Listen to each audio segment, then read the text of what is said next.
ಲಕ್ಷ್ಮೇಶ್ವರ ಪಟ್ಟಣದ ಉಮಾ ಮಹಾವಿದ್ಯಾಲಯದ ಕ್ರೀಡಾಂಗಣದಲ್ಲಿ ತಾಲೂಕು ಆಡಳಿತದ ವತಿಯಿಂದ ದೇಶದ 80ನೇ ಸ್ವಾತಂತ್ರ್ಯ ದಿನಾಚರಣೆಯನ್ನ ಇಂದು ಅತ್ಯಂತ ಸಡಗರ ಸಂಭ್ರಮದಿಂದ ಆಚರಿಸಲಾಯಿತು.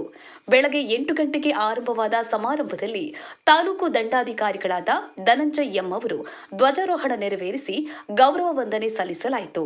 ನಂತರ ರಾಷ್ಟ್ರಗೀತೆ ಗಾಯನ ಹಾಗೂ ವಿದ್ಯಾರ್ಥಿಗಳಿಂದ ಆಕರ್ಷಕ ಪಥಸಂಚಲನ, ದೇಶಭಕ್ತಿ ಗೀತೆ, ಸಾಂಸ್ಕೃತಿಕ ಕಾರ್ಯಕ್ರಮಗಳು ಮೂಡಿಬಂದವು.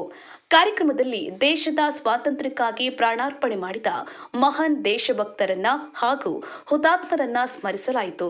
ದೇಶದ ಏಕತೆ, ಅಖಂಡತೆ ಮತ್ತು ಸಂವಿಧಾನದ ಮೌಲ್ಯಗಳನ್ನು ಎತ್ತಿ ಹಿಡಿಯುವ ಸಂಕಲ್ಪವನ್ನ ಈ ಸಂದರ್ಭದಲ್ಲಿ ಮಾಡಲಾಯಿತು.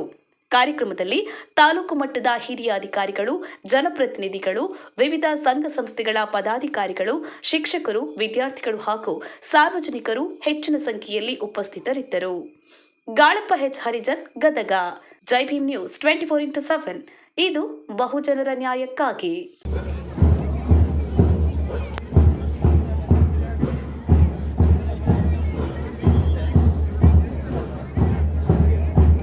ಮಾನ್ಯ ತಹಸೀಲ್ದಾರವರ ಸಂದೇಶದ ನಂತರ ಮತ್ತೆ ರಾಷ್ಟ್ರೀಯ ಗೀತೆ ಆಡೋದ್ರಿಂದ ವಿದ್ಯಾರ್ಥಿಗಳು ರಾಷ್ಟ್ರೀಯ ಪ್ರಾಮಾಣಿಕವಾಗಿ ಕೊಡುಗೆ ನೀಡುವುದು, ಭಾರತದ ವೈವಿಧ್ಯತೆಯನ್ನು ಕಾಪಾಡುವುದು ಮತ್ತು ಒಂದೇ ರಾಷ್ಟ್ರವಾಗಿ ಒಗ್ಗಟ್ಟಿನಿಂದ ಇರುವುದು. ಭಾರತದ ಭವಿಷ್ಯದಲ್ಲಿ ಯುವಜನರು ಪ್ರಮುಖ ಪಾತ್ರ ವಹಿಸುತ್ತಾರೆ. ಶಿಕ್ಷಣ, ವಿಜ್ಞಾನ, ತಂತ್ರಜ್ಞಾನ, ಸೃಜನಶೀಲತೆ, ಪರಿಸರ, ಜವಾಬ್ದಾರಿ ಮತ್ತು ಸಾಮಾಜಿಕ ಸಾಮರಸ್ಯ ಇವೆಲ್ಲವೂ ನಮ್ಮ ದೇಶದ ಪ್ರಗತಿಗೆ ಸಹಾಯ ಮಾಡಬಹುದು. ಆದ್ದರಿಂದ ನಾವು ಸ್ವಾತಂತ್ರ್ಯ ದಿನವನ್ನು ಆಚರಿಸುತ್ತಿರುವಾಗ ನಮ್ಮ ಇತಿಹಾಸವನ್ನು ಕೃತಜ್ಞತೆಯಿಂದ ನೆನಪಿಸಿಕೊಳ್ಳೋಣ ಮತ್ತು ಭವಿಷ್ಯದ ಕಡೆಗೆ ಜವಾಬ್ದಾರಿಯಿಂದ ನೋಡೋಣ.